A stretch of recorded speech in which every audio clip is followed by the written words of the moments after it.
We ready to get started, Becky? You're live. All righty. Welcome and good afternoon, everyone, and thank you for joining us for a town hall meeting this afternoon to discuss all things research as it relates to Angelo State University. We'll be joined by several key individuals that are responsible to ensure the safety of our research practices for students, faculty, and our community.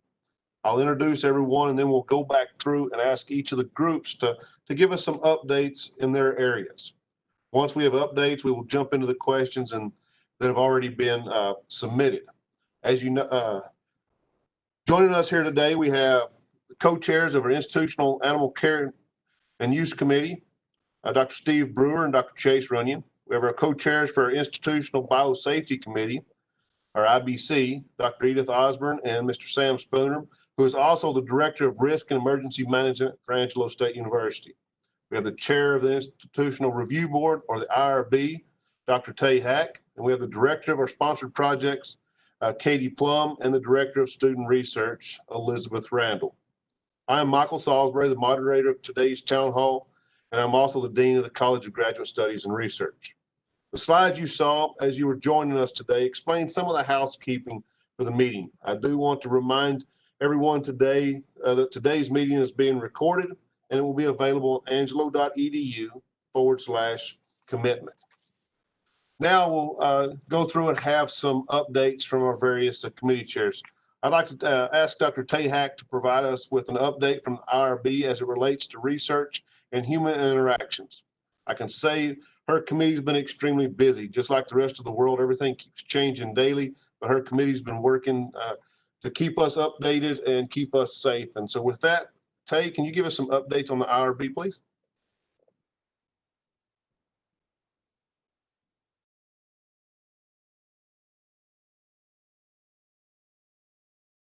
Okay.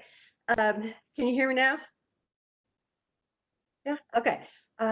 So I just would like to remind everybody that if you are doing any type of human subjects research, that the IRB website that is accessible on Blackboard by all faculty members includes the guidelines that we as the IRB have created to create for a safe research for faculty, students, and the community. We try to keep that updated as much as possible, but as Dr. Salisbury was saying, that the CDC and the Texas Department of Health tends to make updates rather frequently. So if you had accessed that earlier than last week, I would suggest that you go back on there because there have been some updates to all of the forms and the guidelines. And if you go onto Blackboard, if you haven't been on there to the ASU IRB website, then you can look under submissions and forms and get all the necessary information. If you have any questions, please feel free to shoot me an email and I will be more than happy to help. So that's the updates. All right, thank you, Dr. Hack. Now I'd like to ask Dr. Osborne and Mr. Spooner to provide us some updates from the IBC and anything safety as it relates to research that Mr. Spooner's been working on.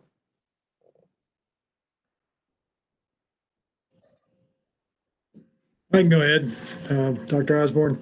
Safety-wise, we've been setting up all kinds of protocols across the campus for ensuring that we have sanitization actions in place, for ensuring that face coverings are worn, social distancing is adhered to. Overall, from a research standpoint, we're making sure that everything's evaluated appropriately, that we're looking at all different angles of those the research that's going on, and making sure we're staying in tune with the CDC and local health authorities and the Texas State Health Authorities to make sure we're following all the precautions and all the measures that are out there.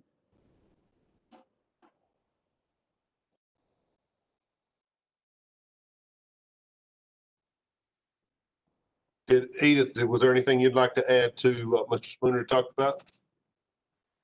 Okay, thanks. With that, I'd like to ask our chairs from the ICOOC, Dr. Runyon and Dr. Brewer, if we have any updates on protocols and research associated with animals. Steve, go ahead if you want to start. There we go. Things are going well. Chase has got some protocols in place that following the guidelines of the CDC that are working out very well, and we're going to institute that over the RAT lab as well about social distancing and those practices that are being utilized across campus that are in line with what the CDC is recommending. Basically, we're keeping that pretty stable, and everything is looking really good. If we have any information about animal research and specifically, then to probably email myself or Dr. Runyon, and we can answer specific questions regarding any kind of protocol needs that we might have. Yeah, just to piggyback on Dr. Brewer's comments, none of our animals were made aware of the pandemic, and so they still rely on us for daily care and well-being and maintenance. And so, we instituted early on a lot of our in-house screening procedures to ensure that we can not only keep our researchers safe, but we also keep our livestock safe and our research animals safe as well. And so if you need specific questions answered regarding IACUC forms, feel free to reach out to Dr. Brewer and myself.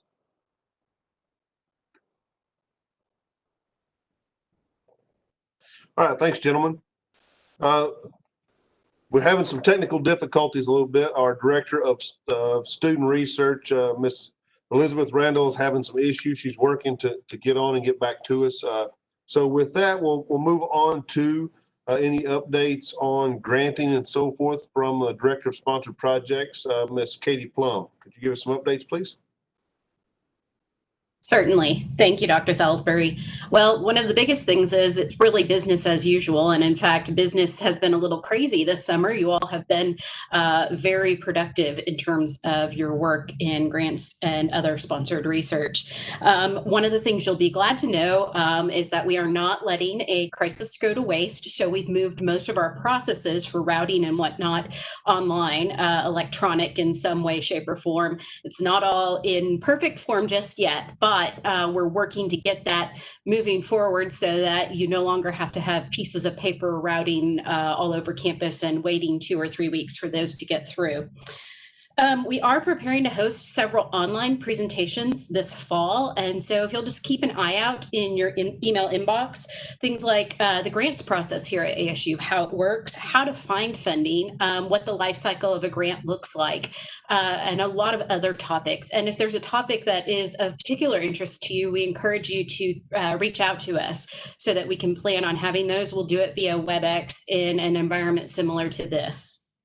The other thing we've done recently is added a new service with an external editor and reviewer for major grant proposals. So if you're looking at applying for a major grant proposal that's going to be defined as something that's probably 100,000 or more and multiple investigators involved in it, you'll be able to take advantage of this service. The company we're working with has an outstanding track record, and so it's a great way to really improve the quality of proposals, especially in the current environment.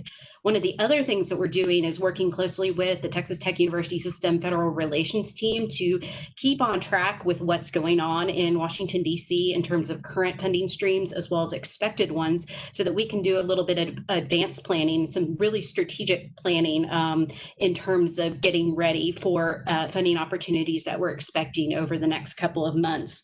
And finally, if you have interesting ideas, research ideas related to COVID-19, not necessarily vaccine research, right? Because we don't have the BSL level labs that we need, Edith and Sam, do we? But you may be looking at issues related to moving courses online and wanting to do some research in that realm.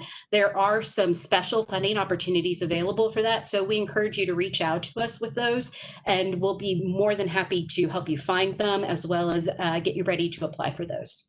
And that's all we have in our area.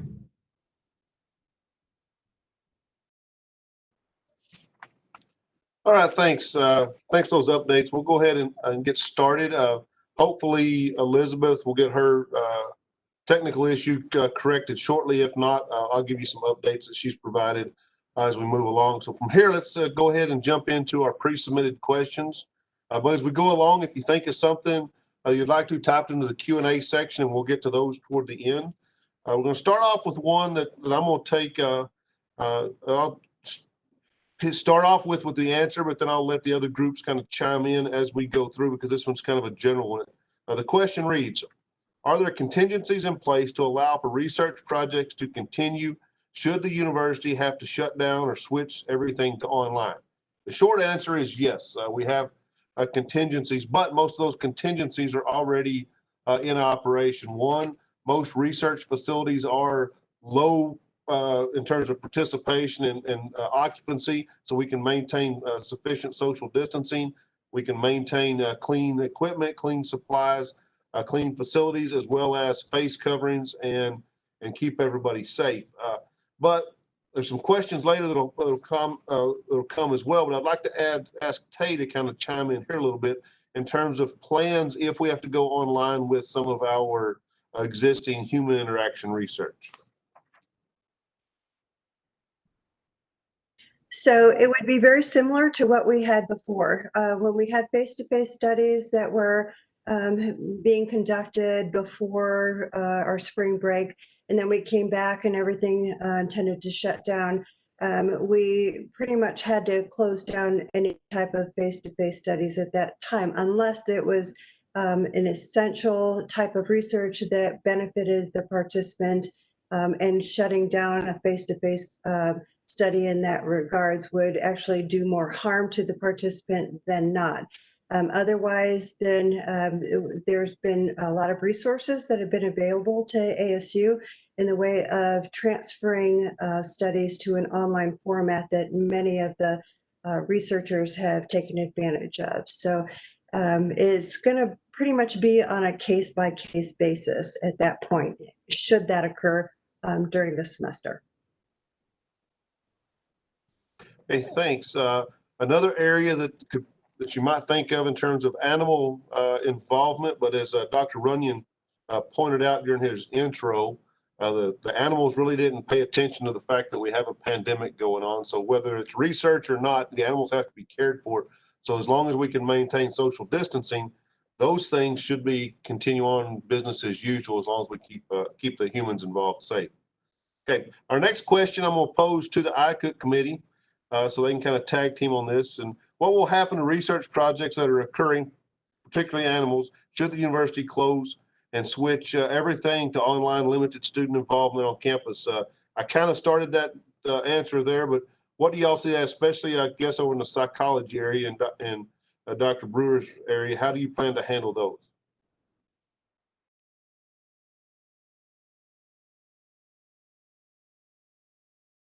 We are such, can you hear me all right? We are such a small area of focus that we don't have too many people to worry about. In their graduate level research that occurs is already just one or two people at a time anyway. So we don't anticipate there being much difficulty with such an event as the university closing. It would have to continue the way it is. I don't see much change from there. Okay, Dr. Runyon, on the livestock side, since that's kind of the animals have to be taken care of, but what do you see changing based on interactions on the student side, the student and faculty, if any? Yeah, so on the research side, I think it's important that you work with either the manager of that facility or maybe even the chair in that department to kind of get the up-to-date policies regarding our social distancing and masking, et cetera, given that facility. I would say specifically with research, when you're talking about a student's project that's potentially being used as a thesis into a component for that specific program, I think there could be some justification that research would be allowed to go ahead, given that you could continue the social distance and safety of the students and all the faculty and student employees that are involved. If it's maybe a preliminary study or some kind of an auxiliary project that maybe doesn't have a great amount of impact or importance perhaps those research projects could be stalled or postponed. But I think it's going to be the best answer, and the most honest answer is the most unpopular answer, which it kind of depends. And much like the IRB folks iterated, it's going to be probably a case by case basis on which projects need to continue and which projects can probably take a back seat in the event that we go completely online. Regardless, if we go online, the livestock are going to be cared for. There's no doubt about that. The animals and the livestock that we have at Angelo State University are going to receive the utmost responsible actions from all the faculty and all the students that are involved. And so that shouldn't be any kind of a concern about animals being neglected or forgotten about, because I can assure you that will not be the case at this university.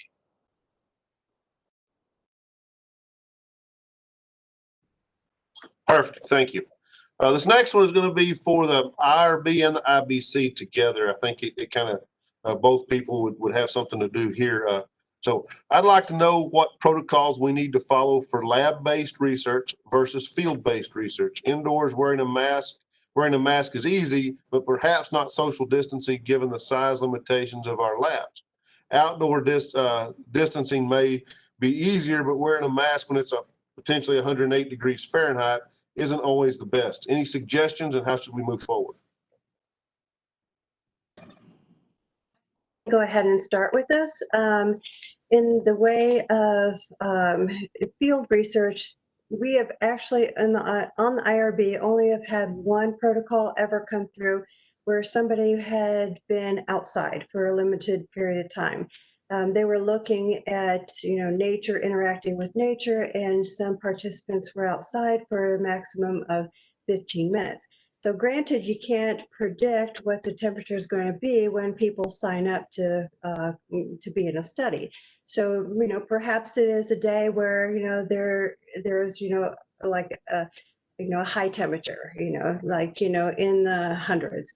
So the person would be expected to wear a mask, unless, of course, according to the CDC, there are some regulations according to not wearing a wet mask. And if you're in a situation where there is high heat and you're tending to sweat, perspire, whatever, and your mask gets wet, then it's suggested that the researcher have plenty of dry masks available to switch them out, so that the participant or the researcher has access to dry masks.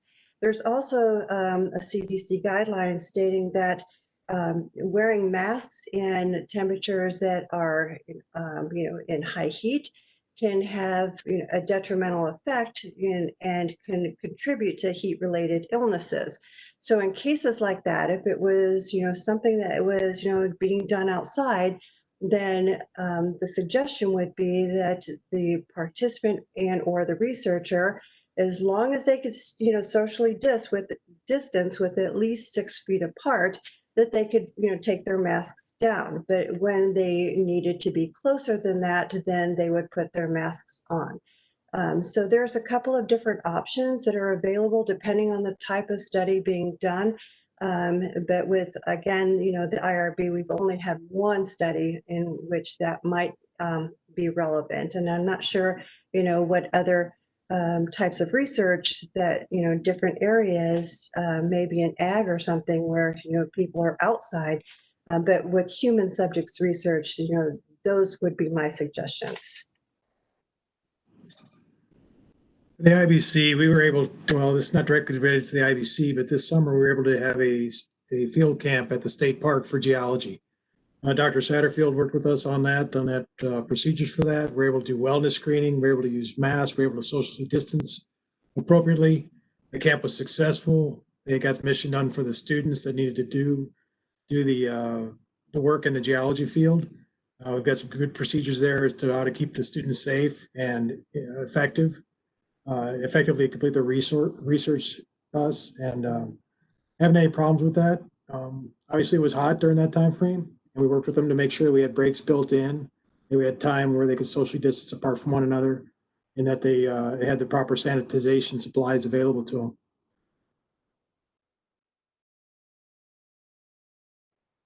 Thank you for the answer. Sam, this next question is for you, and probably more on the safety side of things, but I don't know if the IRB would be involved here, but we often get high school or community volunteers that help us in greenhouses and in the natural history collection over in the cabinets building. Do we need to do anything special for these regular visitors to campus? Yes, there's a volunteer acknowledgement and release agreement that was developed, in fact, this spring and summer with Texas Tech University system, specific to illness as well as other hazards they may encounter. And they would need to sign that release form in order to work effectively doing that research or being part of the team. Okay, perfect.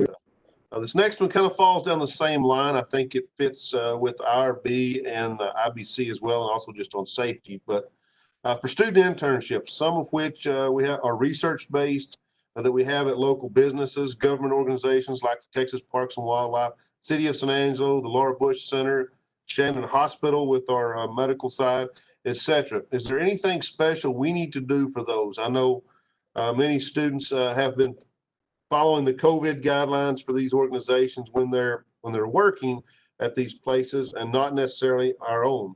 Though they are very similar, I can't imagine ASU's guidelines superseding Shannon Medical Center, et cetera. Any thoughts or how we should work with these organizations to make sure we maintain the safety and the health of the students, the community, and also the volunteer participants in here? That one, the students will continue to need to follow university guidelines as far as social distancing, face coverings, etc. But the guidelines are in line with the CDC, with the state or with Texas Department of Health Services. We'll also be working very closely with Shannon Medical Center and local health authorities to establish guidelines for the fall and ways we're going to proceed in the event we need to do further screening with the medical authorities. We do not have anything that supersedes Shannon's medical's advice. We're looking for them. We're not doctors, nurses. We're looking for the medical community to provide medical support. And so we're not going to give guidance outside of our own realm of expertise. When it's needed, we'll lean on them for that aspect of it. I'd just like to also say that, again, I'm just interested, or I'm just relevant to studies, human subject studies, in which, we have researchers here at ASU, whether they be student interns or whether they be faculty, that as long as they're doing research, IRB regulated research, then they are acting as agents of ASU and would need to follow ASU's guidelines, as Sam was just saying. We also, I would like to say that if there are differences in whatever organization or agency that a student is doing research at, that they contact the IRB so that we can determine, what the differences is and how we can, rectify that. Okay, I'm going to pose a question to kind of follow up and tie some of these together. And I think this may include some responses from Dr. Runyon as well. We often have students that are doing their thesis research or student research at alternate locations. For example, experiment stations, maybe some remote facilities, or even some businesses that we have here in town. Do we have any feel for how that's going to handle? Are most of the organizations going to limit student from doing research at those, or are they going to be business as usual as long as we stick with our safety, our social distancing and masks and so forth? Any thoughts on those?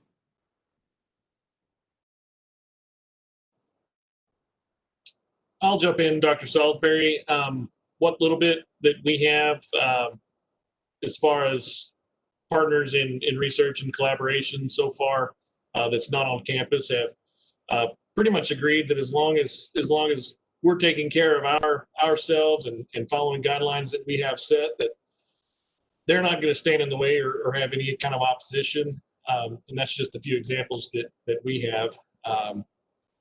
They haven't necessarily kind of come and tried to establish alternative guidelines on top of that. I think their feeling is that we would be a responsible entity per se, and therefore should have plenty of protocol and procedure in place that should maintain safety for our researchers.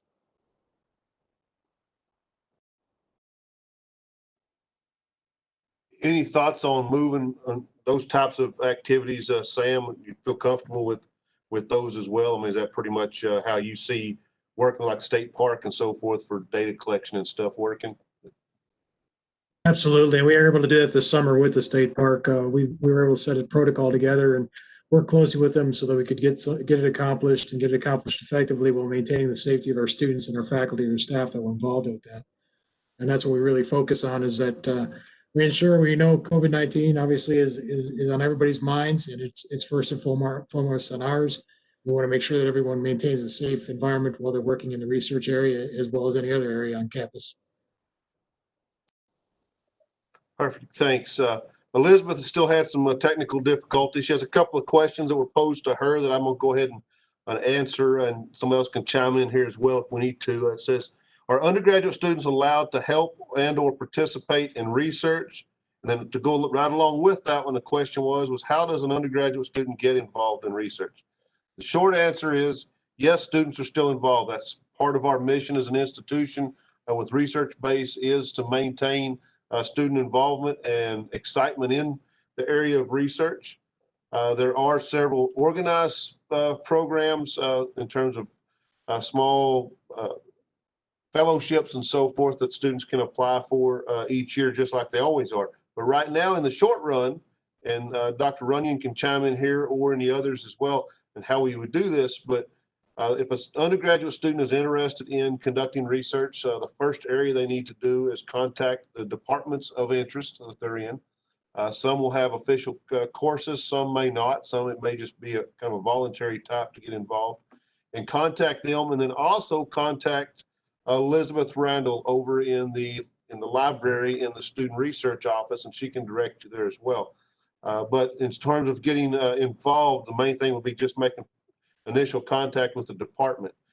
Is that any other recommendations on undergraduates getting involved just if they have an interest in doing research?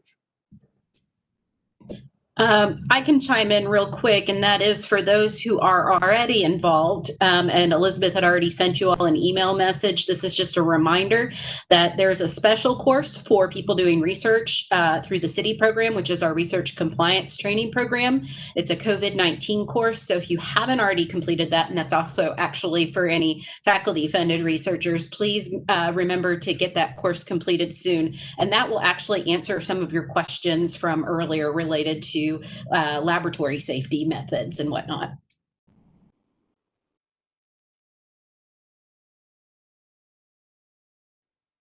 Okay, have a question associated with library facilities, because we are in a time whenever touching everything. I know a lot of us like to do things that actually in research that you can actually have tangible evidence, but that becomes difficult.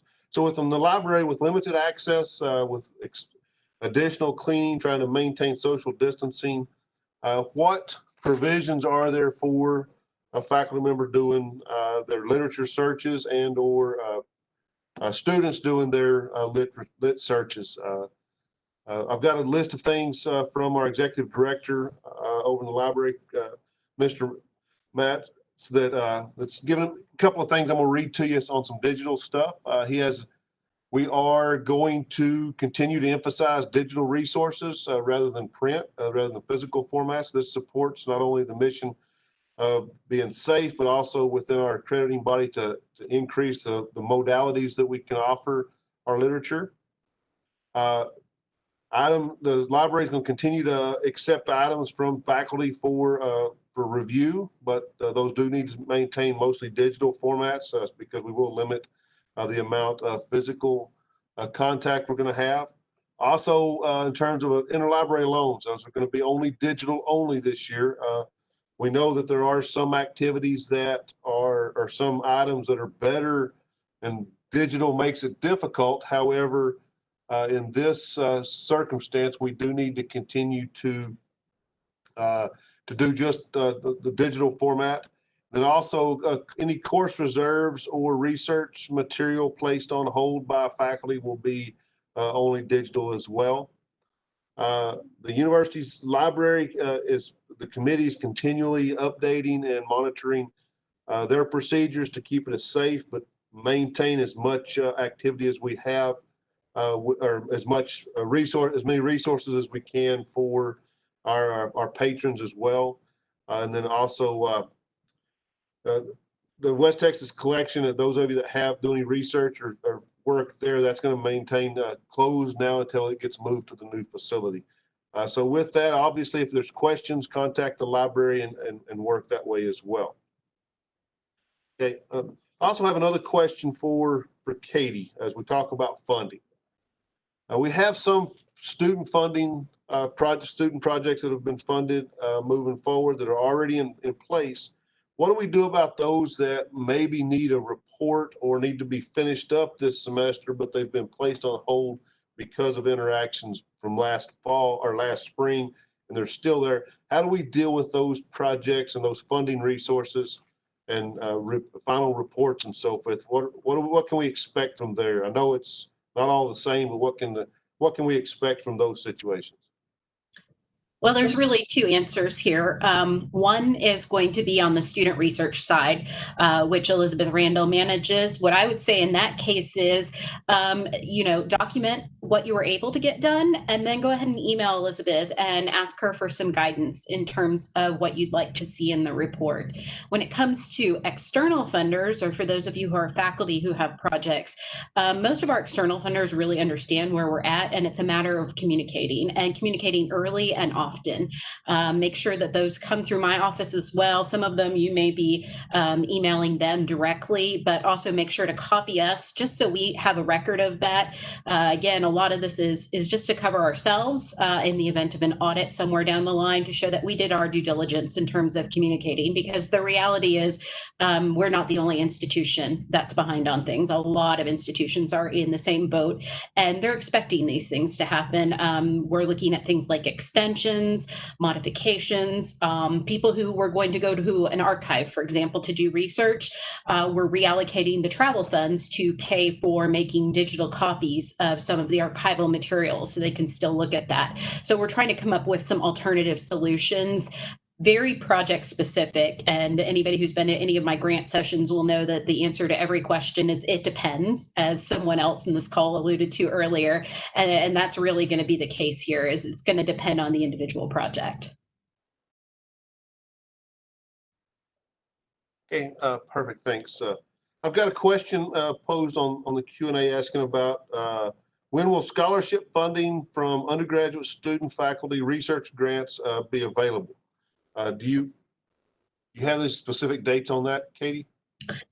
I do. I just got a text from Elizabeth. She said they will be in the accounts by the end of the week, but don't forget to do your COVID training. All right, that's all the official questions that have been posed. I wanted to run back through each of our committees, and as we've answered some of these questions, to see if there's any specific things. Hold on just a moment. We have one that came in just a moment ago. Where can I find the TTU release form for that Sam spoke about for outside volunteers? A quick search on our website revealed several different forms. Which one is the one I should use, Sam? We'll check that out with Common Marketing to make sure that the website has the correct one, and we'll get it out there for you. I just want to verify that with her. But I have the I have the most current in my possession. Okay, great. Is there anything else while you're there, Sam, that you'd like to add to our discussions in terms of lab safety and human safety in terms of just day-to-day operations? I think it's really important that you do take the time to go through the city training on coronavirus. It explains it. It explains the precautions that need to be taken in the laboratory, the social distancing aspects, the reason for the face coverings, just the whole background behind the virus itself, which as researchers, I think is very important to understand. So you can go into the research in an educated manner and to understand how the how the virus has affected our community and the world. Okay, while you're there as well, another question came in following down the same lines. I'll go ahead and read it straight off the Q&A. It says, who's responsible for cleaning and disinfecting research labs, and how will we obtain supplies? The cleaning and disinfecting will be happening and locally with the faculty, with the students as well. We're in the process right now of having our contractor put in sanitizing wipes at each of the doorways that will be available. We also have hand sanitizer available at every entrances and exits. As far as also our contractor will be spraying, disinfectant spraying at least once a week, every classroom. So realistically, it comes down to individuals doing the right things as well and supporting that whole operation, because no one individual can get through all the classrooms here, but we look at it as a team effort from the Ram family to keep everything clean and push forward. Oh, and as far as supplies, I apologize. Shipping and receiving those are working closely with the shipping and receiving team to get supplies on hand and have them available, whether it be face coverings or sanitizers or disinfecting wipes or digital thermometers, whatever it may be. We've been working hard all summer long to keep our stock up and staying focused on that. Okay, anything that you can think of from the IRB committee, Tay, anything that we've forgotten to mention that's come up since we've started? No, pretty much everything that I had wanted to talk about has already been covered with this, but going back to Lauren's question, in the way of research labs, with the researchers, they have to provide a plan for who's going to be doing the cleaning and how they're going to be doing the cleaning and how often they're going to be doing the cleaning. If there is a research lab and there is a researcher who is conducting studies in a particular time frame, then that particular person is responsible for cleaning things like the keyboards and the doorknobs and things like that during that person's time within the lab. And there's a sign-in sheet or a sheet that the person puts their name down there and specifies that, yes, this is what they disinfected, this is what they cleaned, and the time in and the time out for their particular session. So I just wanted to, kind of add that to Lauren's question. Perfect. Thank you. There's the one final question here before we kind of, before we wrap up, I'm making sure I read it correctly. The question is will badges need to be shown to someone prior to going into and out of buildings to do research? Sam, would you like to answer that question? We have a wellness screening application that's out there right now behind Ramport, and the employees as well as students will be asked to do that before coming to campus, and as well as visitors. So that's also come online as of this week. That application is live now. And they could be asked to show that at the classroom, depending on where they're going. They could be asked at any building to show that they've done the wellness screening to keep our Ram family safe, and that they've basically attested that they don't have any of the symptoms that are associated with COVID-19 or were in close contact with someone that is a known COVID-19 carrier. What we're doing is, the purpose behind it all is to make sure we all come in here healthy. We're not feeling healthy, then the goal is, to stay home. And everyone here, I know everyone's committed to helping the students and everyone else to be successful this fall. But the goal is not to bring anything into the campus that could cause a major outbreak and problem for us to try and overcome. So that's the goal behind it. And so yes, very well could be asked to show the electronic wellness badge, or even a printed copy in case if you're a visitor. So that may come down to that as well. Great, thanks. Now that's come to the end of our questions. I think we've had a good discussion. Does anybody have any last items they'd like to mention or bring up before we wrap up this town hall? Seeing mostly head shaking left and right.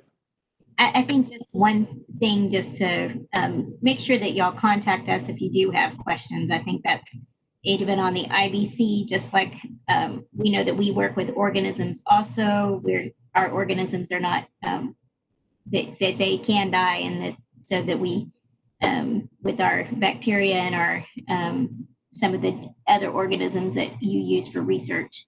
So make sure you contact us and make sure you have contingency plans. Also with the biohazards, make sure that it wasn't expected to go away for spring break and not come back. Make sure that you have those biohazards where you are communicating with all the researchers in lab what needs to be autoclaved and what needs to be sterilized, so that if if something does happen, that we can make sure that those biohazards are taken care of.